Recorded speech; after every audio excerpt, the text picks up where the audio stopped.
வணக்கம். நான் உங்கள் 5ஆம் தலைமுறை ஜோதிடர் ராம்குமார் ராஜேந்திரன். இன்னைக்கு நம்ம பார்க்க போகிற தலைப்பு மிதுன ராசி அன்பர்களுக்கு உங்களுடைய ராசிக்கு மற்றும் உங்களுடைய ராசிக்கு 2ஆம் இடத்தில், அதாவது மிதுன ராசி மற்றும் கடக ராசியில் செவ்வாய் பகவானுடைய பெயர்ச்சி மற்றும் வக்ர நிலை. இந்த நிகழ்வானது சுமார் 7.5 மாத காலகட்டங்களுக்கு நடைபெறவிருக்குங்க.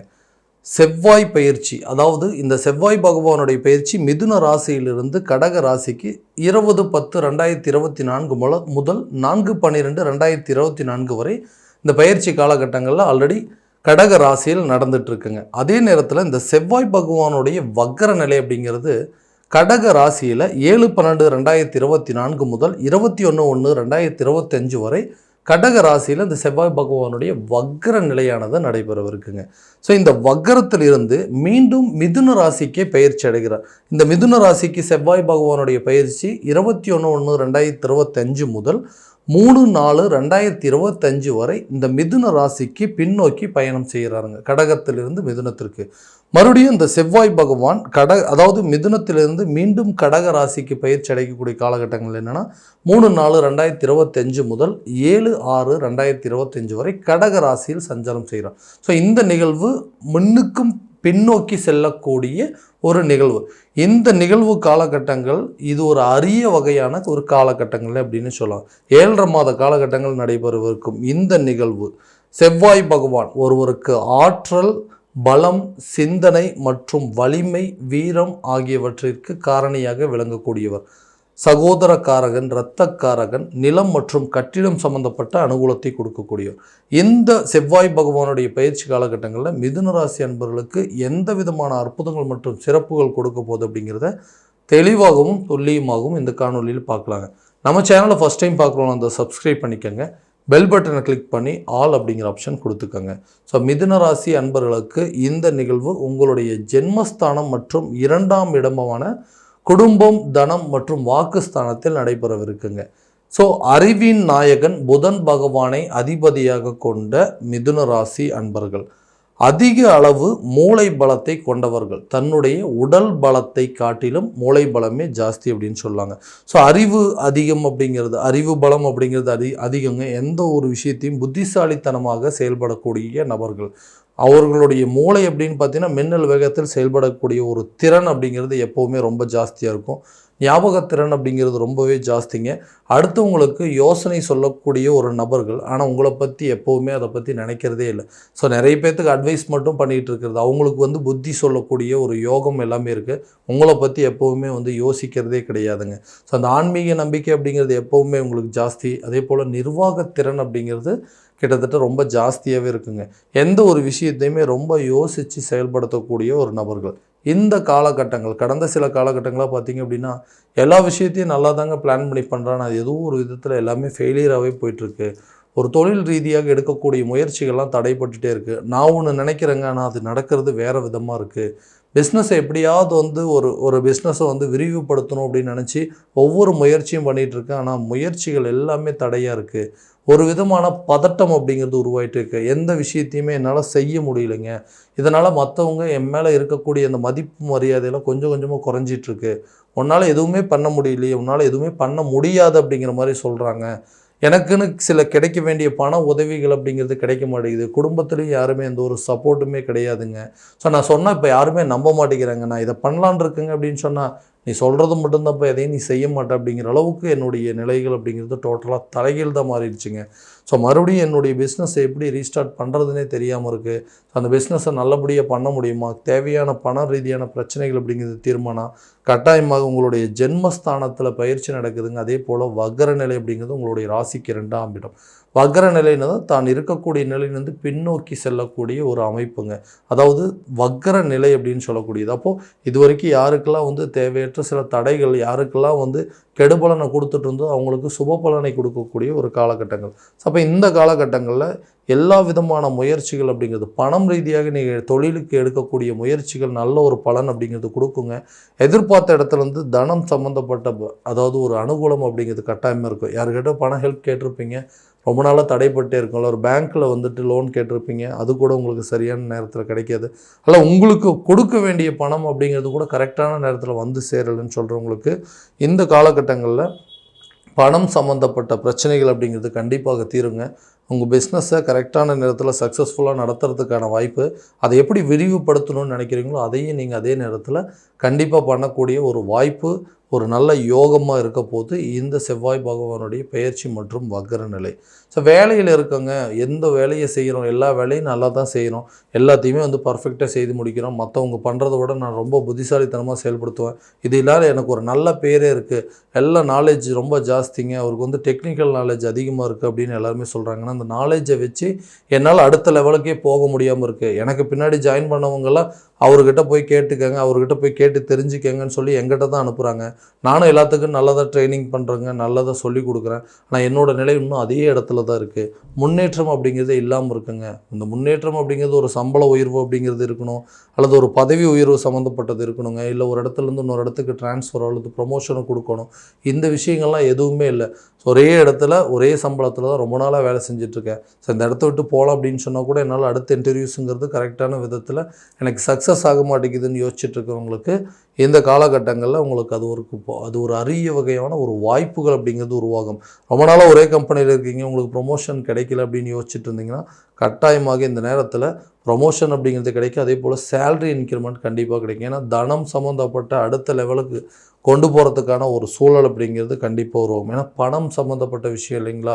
வேலையில் இருக்கிறவங்களுக்கு ஒரு ப்ரொமோஷன் கொடுத்தா மட்டும் பத்தாது, அதே நேரத்தில் ஒரு இன்க்ரிமெண்ட் அப்படிங்கிறது இருக்கணுங்க. இல்லைனா ஒரு இடத்துல வேலை செஞ்சுட்ருங்க, வேறு ஒரு கம்பெனியில் ஜாயின் பண்ணுறோம் அப்படின்னா இங்கே வாங்கிட்டு இருந்த சம்பளத்தோடு அங்கே கொஞ்சம் அதிகமாக கிடைச்சா மட்டும்தான் இந்த நிலை அப்படிங்கிறது மாறும். ஸோ இந்த தனம் சம்மந்தப்பட்ட இடத்துல மாறும் பொழுது உங்களுக்கு பணம் ரீதியான சில முன்னேற்றங்களும், உங்களுக்கு பதவி உயர்வு கிடைப்பதற்கான சில வாய்ப்பு. ஏன்னா உங்களுடைய சுயஸ்தானத்திற்கு இந்த செவ்வாய் பகவானுடைய பயிற்சி ரொம்ப, செவ்வாய் பகவான் அப்படின்னு சொன்னாவே நிறைய தலைமை பண்பு வகிக்கக்கூடிய அமைப்புகளை கொடுக்கக்கூடியது. பெரிய பெரிய பொசிஷனுக்கு கொண்டு போய் நிறுத்துங்க, நிர்வாக திறமை, தலைமை பண்பு வகிக்கக்கூடிய அமைப்பு அப்படிங்கிறதுலாம் அந்த செவ்வாய் பகவானுக்கு மட்டும்தான் இருக்குங்க. அந்த மாதிரி ஒரு கிரகங்கள் உங்களுடைய ராசிக்கு பயிற்சி அடையும் பொழுது, உங்களுடைய 2ஆம் இடத்திற்கு வக்ரனில் அடையும் பொழுது இது ஒரு நல்ல யோகமாக இருக்க போது.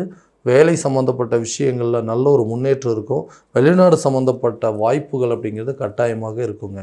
ஸோ திருமணம் ஆகாத நபர்களுக்கு திருமணம் சம்மந்தப்பட்ட யோகங்கள் அப்படிங்கிறது கண்டிப்பாக நடக்கும். ஏதோ வேலைக்கு போயிட்டுருக்கிறாருங்க, ஏதோ சம்பாரிச்சுட்டு ஏதோ தொழில் பண்ணிகிட்ருக்காரு, இவரை நம்பி இந்த பொண்ணை கொடுக்கறது கொஞ்சம் கஷ்டமாக இருக்குது. ஏன்னா நல்ல வருமானங்கள் இருக்கக்கூடிய நபர்கள், நல்ல சம்பாதிக்கிற நபராக இருந்தால் பரவாயில்ல, அவருடைய பிரச்சனையை சமாளிக்கிறதுக்கே ரொம்ப கஷ்டப்படுறாரு அப்படின்னு சொல்லி நிறைய பேர் வந்து பொண்ணு கொடுக்கறதுக்கு கூட யோசித்தாங்க. ஆனால் இப்போ இருக்கக்கூடிய காலகட்டங்கள், இந்த 7.5 மாத காலகட்டங்களில் நிறைய விஷயங்கள் மாற்றத்தை கொடுக்குங்க. யாரெல்லாம் உங்களை வேண்டான்னு சொன்னாங்களோ அவங்களே உங்களை தேடி வரத்துக்கான வாய்ப்புகள் அப்படிங்கிறது கண்டிப்பாக நடக்குங்க. சமுதாயத்தில் உங்களுக்குன்னு ஒரு அந்தஸ்தை உயர்த்தி கௌரவத்தை பெருக்கிக் கொள்ளக்கூடிய ஒரு வாய்ப்புகள் இந்த காலகட்டங்களில் கண்டிப்பாக நடைபெறுங்க. ஸோ குழந்தை பாக்கியம் ஏற்படுவதற்கான வாய்ப்பு, ரொம்ப வருஷமாக வந்து குழந்தை பாக்கியமே இல்லைங்க, குழந்தை சம்மந்தப்பட்ட பிரச்சனைகள் அப்படிங்கிறது நிறைய ட்ரீட்மெண்ட் எடுத்துட்டேன், ஆனால் எந்த விதத்துலேயும் ஒரு இம்ப்ரூவ்மெண்ட்டே இல்லை. நிறைய பேர் வந்து இது ஒரு குறையாகவே சொல்லிட்டாங்க, எங்களுக்கு குழந்தையே பிறக்காது அப்படின்னு சொல்லிட்டாங்க. இல்லை ஏதோ முன்னோர்கள் செஞ்ச சாபமோ என்னமோ தெரியல, அவங்க பண்ண பாவமோ தெரியல, நான் இதில் வந்து சிரமப்பட்டு அனுபவிச்சிட்ருக்கேன்னு சொல்கிறவங்களுக்கு அந்த விஷயங்கள் கட்டாயமாக தீர்வுகள் நடப்பதற்கான வாய்ப்பு இருக்குங்க. குழந்தைகளுக்கு உண்டான ஒரு யோக காலகட்டமாக இருக்க போது. ரொம்ப நாளாக குழந்தை பாக்கியம் இல்லை, ரொம்ப நாளாக குழந்தையே இல்லைன்னு சொல்கிறவங்களுக்கு இந்த காலகட்டங்கள் அதுக்கு உண்டான ஒரு நல்ல சுப நிகழ்வுகள், சுப செய்திகள் உங்களை வந்து சேரக்கூடிய வாய்ப்புகள், இந்த நேரத்தில் எடுக்கக்கூடிய முயற்சி நல்ல ஒரு பலன் கொடுக்குங்க. மருத்துவ ரீதியாக இருந்தாலும் சரி, ஆன்மீக ரீதியாக இருந்தாலும் சரி, நல்ல ஒரு பலனை கொடுக்கக்கூடிய ஒரு காலகட்டமாக இருக்குங்க. அடுத்தது அந்த கணவன் மனைவிக்கிடையே இருக்கக்கூடிய சண்டை சச்சரவுகள் அப்படிங்கிறது எப்போ தாங்க தீரும்? எதுக்கெடுத்தாலும் சண்டை போட்டே இருக்கும், கோபம் அதிகமாக வருதுங்க. நான் சொல்கிறத வந்து கணவர் கேட்கவே மாட்டேங்கிறாரு, மனைவி சொல்கிறத கணவர் கேட்கல, கணவர் சொல்கிறத மனைவி கேட்கல அப்படின்னு சொல்லி ஒருத்தருக்கு ஒருத்தர் குறை மட்டுமே சொல்லிகிட்டு இருக்கோம். எங்களுடைய வாழ்க்கையில் நாங்கள் 2 பேர் பேசாமல் பிரிஞ்சிடலாமா, இல்லை பிரிஞ்சு வாழ்ந்துட்டுருக்கலாமா அப்படிங்கிற அளவுக்கு சில யோசனைகள் வந்துட்டுருக்குது. ஸோ இதனால் இந்த தீர்வுகள்லாம் எப்போ தான் நடக்கும்? எங்களுக்குள்ளே ஒரு நல்ல அண்டர்ஸ்டாண்டிங் வரவே மாட்டேங்குது, சண்டை போட்டுகிட்டே இருக்குன்னு சொல்கிறவங்களுக்கு இந்த சண்டை சச்சரவுகள் சம்மந்தப்பட்ட விஷயங்கள் அப்படிங்கிறதெல்லாம் கொஞ்சம் கொஞ்சமாக தீரும். குடும்பத்தில் ஒரு நல்ல சூழல் அப்படிங்கிறது அமையும். ஏன்னா குடும்பம் அப்படிங்கிறது எந்த ஒரு விதத்தில் எந்த பிரச்சனையும் இல்லை. வெளியே 1008 பிரச்சனை இருந்தாலுமே வீட்டுக்குள்ளே வரும்போது அந்த மாதிரி விஷயங்கள்லாம் எதுவுமே இல்லாமல் இருந்தால் மட்டும்தான் நம்மளால் நல்லபடியாக அந்த ஒரு மகிழ்ச்சிகரமான ஒரு சூழலில் இருக்க முடியும். அங்கே இருக்கிற பிரச்சனையை விட இங்கே ஜாஸ்தியாக இருக்குது அப்படின்னு சொன்னால் கட்டாயமாக நமக்கு இருக்கக்கூடிய டென்ஷன் எல்லாத்தையுமே வீட்டில் தான் காட்டுவோம். ஸோ அந்த மாதிரி ஒரு நிலை தான் நடந்துகிட்ருக்கு. நிறைய பேர் ரொம்ப பிரிஞ்சு வாழ்ந்துட்டுருக்கோங்க. நாங்கள் 2 பேரும் சேர்ந்து வாழ மாட்டோமா, நாங்கள் 2 பேர் சேர்றதுக்கு வாய்ப்பு இல்லையான்னு கேட்குறவங்களுக்கு இது ஒரு நல்ல காலகட்டங்கள். கணவன் மனைவி ஒன்று சேர்வதற்கான ஒரு சூழல் அப்படிங்கிறது கண்டிப்பாக உருவாகுங்க. நீண்ட நாள் பிரச்சனை அப்படிங்கிறது தீரும். புதிய சொத்துக்களுக்கு உண்டான சேர்க்கைகள் உருவாகுங்க. ரொம்ப இடம் வாங்கணும் அப்படின்னு சொல்லி முயற்சி பண்ணிகிட்டே இருக்கேன். கரெக்டான இடம் கிடைக்க மாட்டேங்குது. அப்படியே இடம் கிடைக்கிதுங்க, எல்லாமே இருக்குது. ஆனால் சட்ட ரீதியான சில பிரச்சனையினால அந்த இடத்த வாங்க முடியலன்னு சொல்கிறவங்களுக்கும், எங்கள் இடத்த விற்க முடியல, ஏதாவது ஒரு சட்ட சிக்கல்கள் அப்படிங்கிறது இருக்குது, வில்லங்கங்கள் இருக்குது, கூட பிறந்த சகோதரர்கள் அதாவது பங்காளிகள் மூலமாக சில சொத்து பிரச்சனைகள் இருக்குது, இதெல்லாம் தீருமான்னு கேட்டிங்கன்னா கட்டாயமாக தீரக்கூடிய ஒரு காலகட்டங்கள். நீண்ட நாட்களாக இருந்து வந்த வம்பு வழக்கு பிரச்சனைகள், கோர்ட்டு கேஸ் சம்மந்தப்பட்ட பிரச்சனைகள் அப்படிங்கிறது தீருங்க. இடம் வாங்குவதற்கும் விற்பதற்கும் இது ஒரு நல்ல ஒரு காலகட்டமாக இருக்க போது. சொந்தமாக வீடு கட்டுறதுக்கு எடுக்கக்கூடிய முயற்சிகள் நல்ல பலன். வண்டி வாகனங்கள் வாங்குவதற்கான யோக காலமாக இருக்க போது. இந்த 7.5 மாத காலகட்டங்களில் கட்டாயமாக இந்த புதிய வண்டி வாகனங்களுக்கு உண்டான சேர்க்கை அப்படிங்கிறது ஏற்படுங்க. ஒரு பழைய வண்டி வச்சுட்ருக்கோம், அதை கொடுத்துட்டு புதுசாக ஒரு வண்டி வாங்கணும்னு நினைக்கிறவங்களுக்கு இது ஒரு பொன்னான காலகட்டங்கள். அடுத்தது அந்த உடல் ஆரோக்கியத்தில் ரொம்ப தொந்தரவு கொடுத்துட்டே இருக்குங்க. ஏதாவது ஒரு விதத்தில் ஒரு பிரச்சனை, எப்போவோ நடந்த ஒரு சின்ன ஒரு மேஜர் ஆக்சிடெண்ட்டுங்க, அந்த பாதிப்புகள் ரொம்ப வருஷம் கழித்து இப்போ வந்து காட்ட ஆரம்பிச்சிருச்சு. ஸோ உடலில் அப்போ நடந்த பிரச்சனை தான் இப்போ அதுக்குண்டான காரணமா அப்படின்னா, எல்லா ட்ரீட்மெண்ட்டும் கரெக்டாக தான் பார்த்துட்டு இருந்தேன், ஆனால் என்ன பிரச்சனைன்னே கண்டுபிடிக்க முடியலன்னு சொல்கிறவங்களுக்கு ஆரோக்கியத்தில் நல்ல ஒரு முன்னேற்றம் இருக்குங்க. உடல் ரீதியாக என்ன பாதிப்புகள் இருக்குதுன்னு கண்டறிஞ்சு அதற்குண்டான ட்ரீட்மெண்ட் எடுப்பதற்கான ஒரு வாய்ப்புகள் இருக்குங்க. கல்வியில் நல்ல ஒரு முன்னேற்ற காலகட்டமாக இருக்க போது. உங்களுடைய புத்தி கூர்மை ரொம்ப ஜாஸ்தியாக இன்க்ரீஸ் ஆகிறதுக்கு சான்சஸ் இருக்குது. படித்ததெல்லாம் மறந்துகிட்டே இருக்குங்க, கல்வியில் நாட்டம் இல்லைன்னு சொல்கிறவங்களுக்கு இந்த காலகட்டங்களில் கல்வியில் ஒரு புத்தி கூர்மை அப்படிங்கிறது உண்டாகுங்க. ரொம்ப மார்க் கம்மியாக இருக்கிறவங்க கூட இந்த வரக்கூடிய எக்ஸாம்ஸில் நல்லா ப்ரிப்பேர் பண்ணி மார்க் இன்க்ரீஸ் பண்ணுறதுக்கான வாய்ப்புகள் அப்படிங்கிறது கண்டிப்பாக உருவாகக்கூடிய காலகட்டமாக இருக்க போது. இந்த செவ்வாய் பகவானுடைய வக்ரம் மற்றும் பயிற்சி காலகட்டங்கள் இது ஒரு அரிய வகையான ஒரு பயிற்சி மற்றும் வக்ர நிலை அப்படின்னே சொல்லாங்க. இந்த காலகட்டங்களில் எந்த விதமான முயற்சிகள் எடுத்திங்கன்னா நல்ல ஒரு பலன் அப்படிங்கிறது கட்டாயமாக கொடுக்கும். நம்ம பார்த்தது எல்லாமே கோச்சார ரீதியான பலன்கள் மட்டும்தாங்க. இந்த பலன்கள் உங்களுக்கு நடக்குமா அப்படின்னா உங்களுடைய சுய ஜாதகத்தை முழுமையான விதத்தில் தெரிஞ்சுக்கங்க. அதற்குண்டானபடி சில முயற்சிகள் எடுத்திங்கன்னா நல்ல பலன் அப்படிங்கிறது கண்டிப்பாக கிடைக்குங்க. உங்கள் ஜாதகம் எங்கிட்ட பார்க்கணும் அப்படின்னு விருப்பப்பட்டீங்கன்னா கீழே இருக்க நம்பருக்கு காண்டாக்ட் பண்ணி அப்பாயின்மெண்ட் ஃபிக்ஸ் பண்ணிக்கோங்க. அப்படி இல்லையா ஜாதகத்தை வாட்ஸ்அப் மூலமாக அனுப்பிச்சி வச்சிங்க அப்படின்னா தெளிவான முறையில் கணிச்சு துல்லியமான பலன்கள் அப்படிங்கிறது உங்களுக்கு தெரியப்படுத்த முடியும். மீண்டும் அடுத்த காணொலியில் உங்களை சந்திக்கும் வரை உங்களிடமிருந்து விடைபெறுவது உங்கள் ராம்குமார் ராஜேந்திரன். நன்றி.